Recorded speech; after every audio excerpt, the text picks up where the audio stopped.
Buenas tardes. Que Dios los bendiga a todos.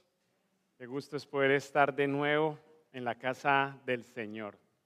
Bienvenido a los que están de regreso, ya sea de sus vacaciones o porque después de habernos visitado han decidido volver a visitarnos una vez más.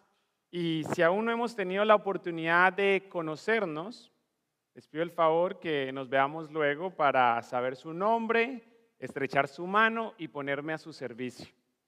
Mientras, permítame presentarme. Mi nombre es Jefferson Hernández y por la gracia de Dios tengo la dicha de predicarles una vez más su bendita y poderosa palabra, y añadiría y suficiente palabra, con el fin de mostrarles tres verdades que necesitamos recordar cuando nos difamen.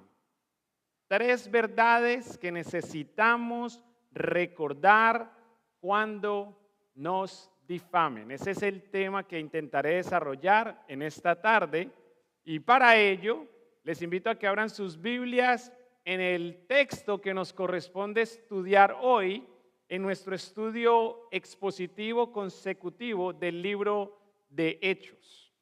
Hechos capítulo 24 y los versículos a estudiar son el versículo 1 al 13. Entre tanto, mientras usted haya este pasaje, aprovecho para mencionar que según el contexto, los tres capítulos anteriores, capítulo 21, 22 y 23, recopilan las adversidades que Pablo enfrentó en Jerusalén tras las difamaciones que surgieron en su contra, inventadas por algunos judíos de la provincia de Asia que lo acusaron de enseñar contra el pueblo, en contra de la ley y en contra del templo, lo cual desató una serie de injusticias que comprometieron tanto su vida como su libertad. Pues además de que casi lo matan a golpes a la entrada del templo, también fue encerrado. De hecho, antes de eso fue atado, encerrado y más adelante trasladado a Félix, el gobernador de Cesarea, quien debía oírlo a él, a Pablo y a sus detractores. Con eso en mente y con Biblia abierta en mano, les invito a que se pongan de pie en reverencia a lo que voy a leer para que vean y oigan cómo empezó la audiencia. Hechos capítulo 24, versículo 1 al 13. 5 días después, Ananías, el sumo sacerdote, llegó con algunos de los ancianos judíos y con el abogado Tertulo para presentar su caso contra Pablo ante el gobernador. Una vez que hicieron entrar a Pablo, Tertulo presentó los cargos en su contra ante el gobernador con el siguiente discurso: usted ha dado un largo periodo de paz a nosotros, los judíos, y con previsión nos ha promulgado reformas. Por todo esto, su excelencia, le estamos muy agradecidos. Pero no quiero aburrirlo, así que le ruego que me preste atención por un momento. Hemos descubierto que este hombre es un alborotador que constantemente provoca disturbios entre los judíos por todo el mundo. Es un cabecilla de la secta conocida como los nazarenos. Además, trataba de profanar el templo cuando lo arrestamos. Puede averiguar la veracidad de nuestras acusaciones si lo interroga usted mismo. Así que los demás judíos intervinieron declarando que todo lo que Tértulo había dicho era cierto.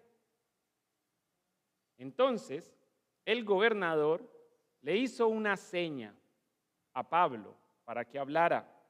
Y Pablo dijo: yo sé, Señor, que usted ha sido juez de asuntos judíos durante muchos años. Por lo tanto, presento con gusto mi defensa ante usted. Con facilidad puede averiguar que llegué a Jerusalén hace no más de 12 días para adorar en el templo. Los que me acusan nunca me encontraron discutiendo con nadie en el templo, ni provocando disturbios en ninguna sinagoga o en las calles de la ciudad. Estos hombres no pueden probar las cosas por las que me acusan. Padre, Señor, a punto de exponer las verdades que encontramos en estos textos, Señor, te ruego que prepare nuestras mentes, nuestro corazón y también nuestra voluntad, Señor. Nuestras mentes para entender, nuestro corazón para atesorar esto y nuestra voluntad para ponerlo en práctica, Señor. Mi anhelo es que tu iglesia, en la medida que usas a tu siervo, Señor, sea edificada y todo para tu gloria. Y esto te lo pedimos en el nombre de Jesús. Y tu pueblo dice, amén. Por favor, tomen asiento. Como pueden observar, este pasaje marca el inicio de la audiencia que realizó el gobernador Félix, de quien vamos a hablar la próxima semana, para oír a Pablo y a sus acusadores, quienes presentaron su caso con elocuencia mediante un vocero que hablaba por ellos. Pero a la vez, aunque hablaron con elocuencia, no contaron con una base sólida y veraz que respaldara sus acusaciones. Pues aunque eran varios contra uno, la integridad de Pablo impidió que dichas acusaciones lograran su objetivo. Y si bien hay muchas cosas que podría mencionar acerca de eso, me parece oportuno y necesario concentrar vuestra atención en las verdades que necesitamos recordar cuando nos difamen. Y a eso podríamos añadir, o cuando oigamos señalamientos. Pues al igual que Pablo, la idea es que no reaccionemos desesperada o pecaminosamente, y que en lugar de eso podamos conservar la paz, incluso cuando las acusaciones en su contra, en nuestra contra, comiencen a ser creídas y repetidas por ingenuos que lastimosamente creen todo lo que oyen sin antes probar la veracidad de lo que otro u otros dicen. Pues de acuerdo a las verdades que aprenderemos hoy, número 1, aunque una acusación suene real y hasta convenza a otros, eso no significa que lo dicho es cierto. Pues como vimos anteriormente, mientras leíamos este relato, aunque el vocero de Ananías sonó muy convincente y en el versículo 9 contó con el respaldo de quienes intervinieron a su favor, declarando que todo lo que él había dicho era cierto, la verdad es que Pablo nunca fue un alborotador que constantemente provocaba disturbios entre los judíos, y ahí hubo una exageración, por todo el mundo, como se dijo en los versículos 5 y 6. Ni tampoco era el cabecilla de una secta, y mucho menos un desadaptado que profanó, que intentó profanar el templo. En otras palabras, el argumento de estas personas estaba compuesto de hechos irreales, ya que Pablo nunca fue ni hizo nada de lo que Tértulo dijo. Eso nos ayuda a entender por qué Tértulo tuvo que iniciar su discurso con adulaciones a Félix. Oh, excelentísimo, oh, tú has hecho unas grandes reformas, con tal de que lo oyera con gusto y sin sospechar de él. Por otro lado, si un día te difaman u oyes difamaciones o señalamientos más bien, debes recordar en segundo lugar que la serenidad de quienes temen a Dios no deriva de lo que otros piensan o dicen de ellos, sino de su integridad. En otras palabras, quizás usted va a notar que de una persona se está hablando y se están diciendo cosas muy graves. Y usted a esta persona la va a ver conservando la calma. No piense que es que, este es un sinvergüenza, este no le presta atención, lo tiene sin cuidado. Es simplemente que esa persona puede conservar una calma que deriva de su integridad, a la cual puede apelar una y otra vez, cada vez que le difamen, sin miedo a que alguien en algún momento llegue a probar con evidencias las cosas por las que se le acusan. De ahí porque Pablo pudo conservar la calma, y ustedes vieron, pudo conservar la calma y responder sin insultos, sin amenazas y sin miedo a la audiencia.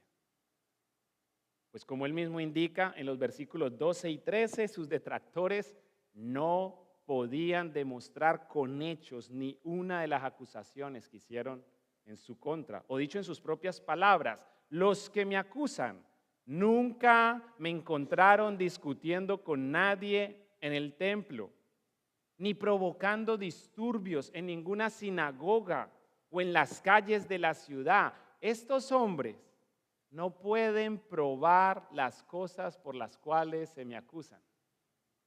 En pocas palabras, ninguno contó con pruebas que respaldaran sus acusaciones, aunque contaban con un vocero que las presentaba de forma convincente, unos que respaldaban y repetían lo mismo, lo cual da paso a otra verdad que necesitamos recordar. Pues a la luz de lo que acabamos de ver, es evidente, en tercer lugar, que las difamaciones no son más que acusaciones sin pruebas que ponen en duda la reputación de otros. Por lo que Pablo admite lo siguiente, desde el versículo 14 hasta el versículo 16. Dice lo siguiente: soy seguidor del camino. Ustedes podrán decir todo lo que quieran, pero aquí les voy a admitir lo siguiente: soy seguidor del camino, al cual ellos llaman secta. Adoro al Dios de nuestros antepasados y firmemente creo en la ley judía y en todo lo que escribieron los profetas. Tengo la misma esperanza en Dios que la que tienen estos hombres, la esperanza de que Él resucitará tanto a los justos como a los injustos. Aquí Él se está refiriendo al juicio final, en el que justos e injustos serán resucitados para recibir el veredicto. El veredicto a unos será: eres culpable y hay suficiente evidencia en tu contra. A otros se les dirán: ustedes son justos. No necesariamente porque hayan sido mejores que los que van a ser condenados, sino porque en la misericordia y la gracia de Dios, Él les justificó. Por eso a eso se les va a llamar justos, porque Él nos ha justificado por los méritos, no nuestros, sino por los méritos de Cristo. Y Pablo sabe eso muy bien. Él sabe que va a haber una resurrección de muertos, y vean lo que él añade Él dice, por esto, o sea, por la resurrección, debido a la resurrección de Cristo y a la posterior de todos nosotros, siempre trato de mantener una conciencia limpia delante de Dios y delante de la gente, de toda la gente, dice él. Una conciencia limpia delante de Dios y de toda la gente. Lo que Pablo básicamente está diciendo es, miren, la resurrección de los muertos, que empezó con Jesucristo como la primicia de la resurrección, no solo tiene un efecto salvífico. Nosotros somos salvos los cristianos porque Jesucristo derrotó la muerte al tercer día después de haber sido crucificado. Eso tuvo un efecto que ahora nosotros tenemos esperanza eterna porque estamos confiando en el justo. Pero Pablo está diciendo, la resurrección de Cristo y la resurrección eventual de todos nosotros, justos e injustos, también tiene un efecto santificador, por el que yo procuro mantener una conciencia limpia delante de Dios y de toda la gente. Una realidad que nadie podía negar, ni siquiera sus propios detractores, sus propios acusadores. Pues como él mismo dijo, mientras comparecía ante el gobernador Félix, versículo 17 al 19, después de estar ausente durante varios años, refiriéndose a todo ese tiempo en el que él viajó, hizo 3 viajes misioneros. Dice, después de estar ausente durante varios años, regresé a Jerusalén con dinero para ayudar a mi pueblo. Oh, espera un momento. ¿Acaso no te estaban acusando de enseñar contra el pueblo? Pero resulta que la verdad no es que tú viniste a enseñar contra el pueblo, tú viniste a ayudar con dinero al pueblo. Y para ofrecer sacrificios a Dios. Oh, espera un momento, ¿cómo que ofrecer sacrificios a Dios? Si no eres tú el que está enseñando en contra de la ley en la cual se dan las instrucciones de cómo ofrecer sacrificios a Dios. De hecho, añade Pablo, los que me acusan me vieron en el templo mientras yo terminaba una ceremonia de purificación. ¿Cómo es eso, Pablo? O sea, tú enseñas contra el pueblo, contra la ley y contra el templo y hasta trataste de profanar el templo, pero tú me estás diciendo que tú viniste a ayudar al pueblo con dinero, que viniste a ofrecer sacrificios a Dios y que encima de eso la gente te vio en el templo no armando una revuelta, sino que la gente te vio mientras terminabas una ceremonia de purificación. En otras palabras, lo que Pablo le está diciendo a Félix es, mire, a ellos les consta lo que estoy diciendo y saben que no había ninguna multitud a mi alrededor ni ningún disturbio, aparte de algunos judíos de la provincia de Asia que estaban allí, refiriéndose al grupo de judíos, quizá usted recuerda esta parte, al grupo de judíos que solo apareció en el relato una vez, en el capítulo 21, para alborotar a quienes casi matan a Pablo. Y luego de eso desaparecen del relato, lo cual es muy propio de quienes difaman, ya que suelen irse una vez logran su objetivo. Esto es, envenenar a otros para que éstos se encarguen del resto. Por lo que Pablo enfatiza al gobernador Félix que ellos deberían estar ahí.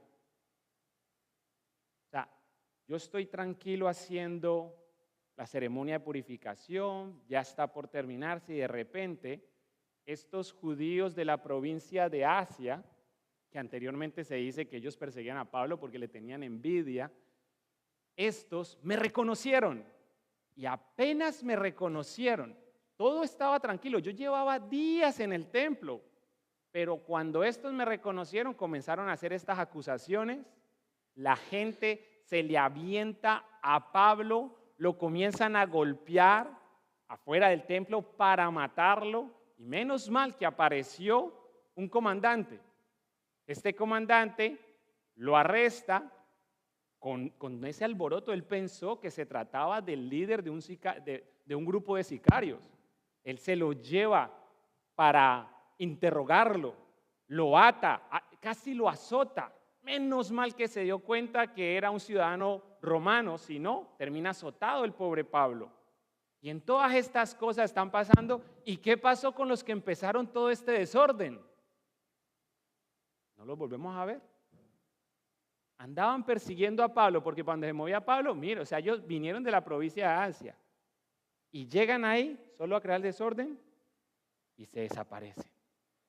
Y Pablo entonces enfatiza esto: ellos deberían estar aquí para presentar cargos si es que tienen algo en mi contra.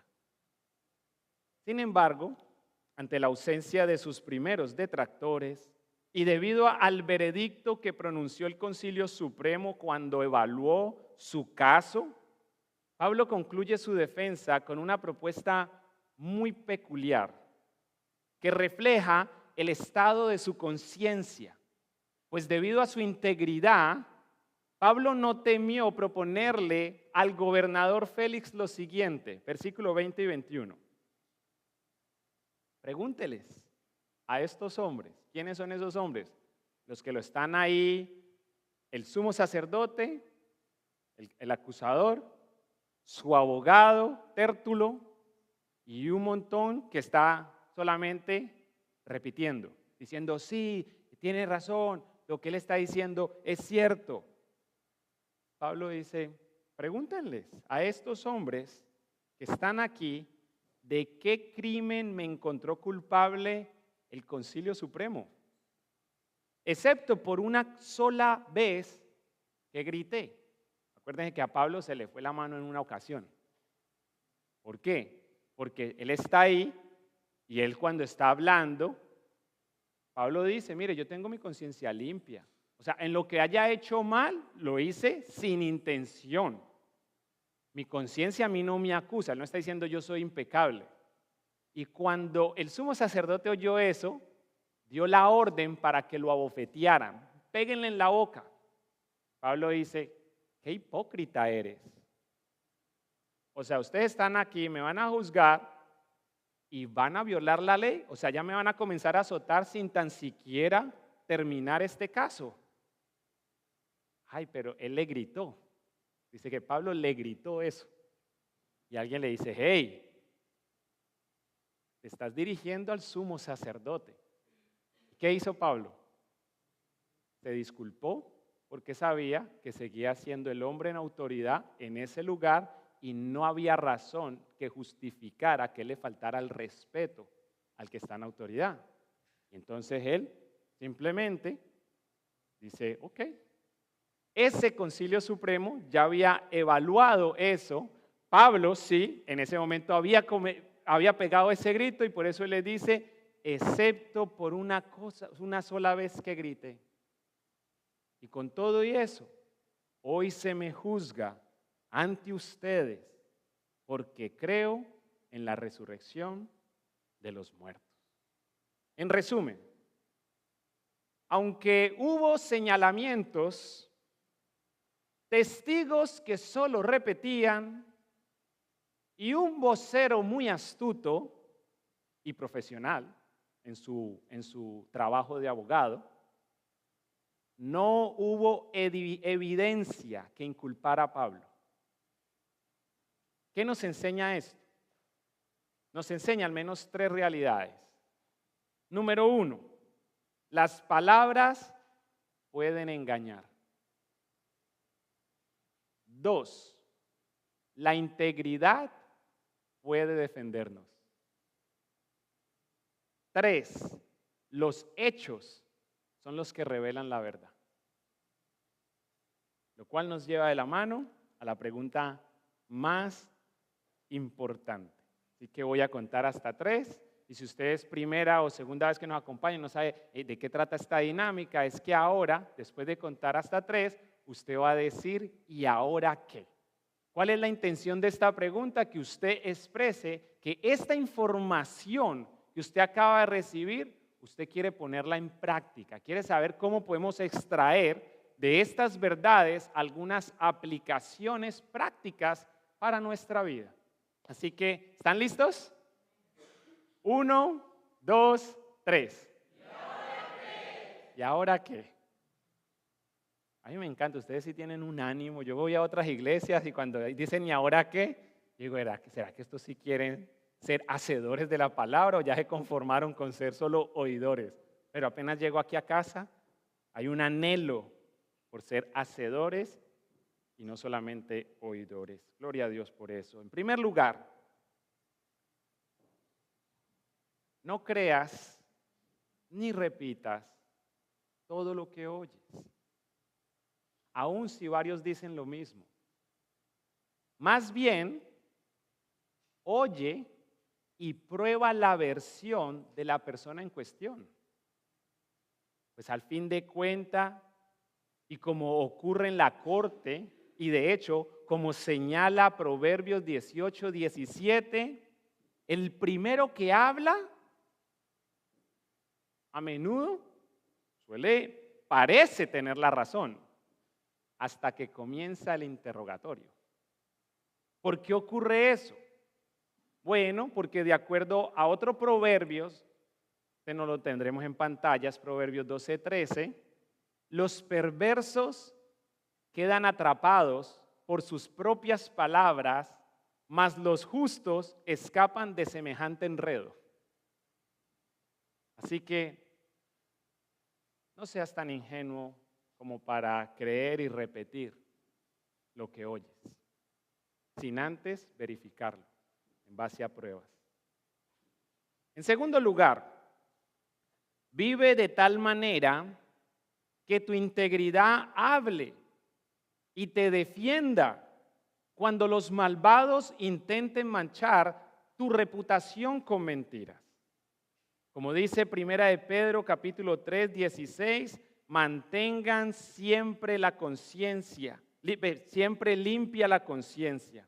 Entonces, si la gente habla en contra de ustedes, será avergonzada al ver la vida recta que llevan porque pertenecen a Cristo. En tercer lugar, por más grave que sean las acusaciones, les ruego que conserven la calma. Conserva la calma. Di la verdad a quienes te pregunten qué pasó, porque no todos van a ser ingenuos solamente para decir, sí, en serio, wow. No, va a haber gente que procurando la unidad, no la división, va a decir, voy a verificar esto, y va a decir, mira, esto fue lo que oí y quiero oír tu versión.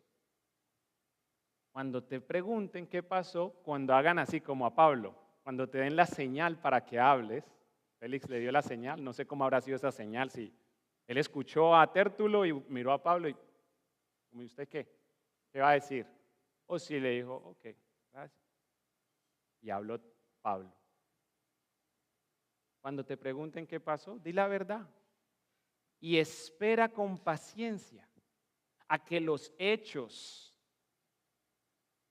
especialmente los hechos de tus detractores, y el tiempo revelen lo que ocurrió en realidad y las razones por las que ellos te difamaron.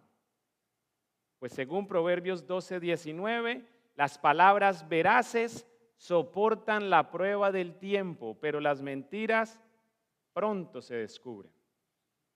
Por último, no quiero ni debo concluir esta prédica sin antes advertirles a todos los que aún no han reconocido a Jesús como Señor y Salvador, que de acuerdo a la Escritura, los señalamientos más graves no son los que otros se inventan.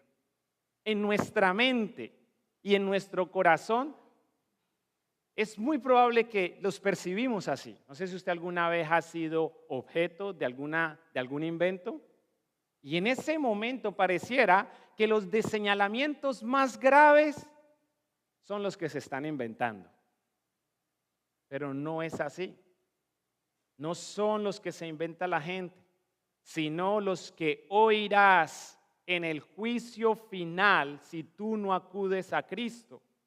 Pues aunque logres evitar que la gente piense y hable mal de ti, solamente Cristo puede liberarte del castigo que recibirán los impíos según los señalamientos que Dios hará con evidencia y suficiente. Hará basado en lo malo que han hecho, sentido, pensado e incluso por el bien que no quisieron hacer. Como dijo el sabio Salomón en Eclesiastés capítulo 12, versículo 14, Dios nos juzgará por cada cosa que hagamos, incluso lo que hayamos hecho en secreto, sea bueno o sea malo. De ahí la urgencia de que te arrepientas de tu pecado y deposites tu confianza en Jesús, el Hijo de Dios, quien vivió una vida impecable. Soportó en silencio difamaciones.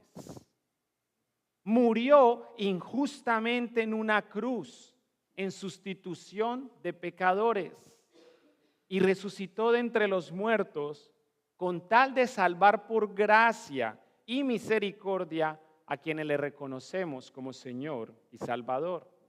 En pocas palabras, querido amigo, querida amiga, acude a Cristo en arrepentimiento y fe. Mi oración es que cuando otros nos señalen, nuestra integridad nos defienda. Y que ante el juicio justo de Dios, en ese momento en que se presenten los señalamientos en nuestra contra, Cristo sea quien nos justifique. Que Dios nos ayude. Padre, Señor, damos a ti toda la gloria, la honra y el honor por dejar en tu palabra relatos como estos, para poder confiar en ti siempre, Señor, y seguir el ejemplo de hombres como Pablo, Señor. Señor, ayúdanos a ser imitadores de Él como Él imitó a Cristo. No se volvió violento, no amenazó, no se puso a pelear, ni siquiera se puso a perfilar a quienes le acusaban. Simplemente habló la verdad y su integridad, Señor, una buena defensa, Señor. Señor, te ruego de que nuestra iglesia tenga discernimiento para poder identificar a los malvados, Señor. Te ruego, Señor, de que también provoques arrepentimiento entre aquellos que luchan, Señor, con esta inclinación de señalar a otros sin evidencia y sin tan siquiera constarle lo que dicen. Señor, también te ruego por los amigos. Ten misericordia de ellos, Señor. Porque, Señor, si mueren sin ti, ¿qué esperanza van a tener? Los que estamos en esta tierra confiando en Cristo, no importa qué ocurra, no importa qué piensen, no importa qué digan, Señor, tenemos la esperanza de que todo esto es pasajero, que esto venía en el paquete, pero que esto va a pasar, que llegará ese momento en que lo único que oiremos, Señor, son alabanzas a Cristo. Ya saldremos de tanto enredo, Señor. Pero ¿qué de aquellos amigos, Señor? Cuando oigan culpable, veredicto y condena, infierno por la eternidad. Apiádate de ellos como te apiadaste de nosotros, Señor. sálvalos, dales fe y arrepentimiento, para que vengan hoy mismo a Cristo, que acudan a Él y lo reconozcan como Señor y Salvador.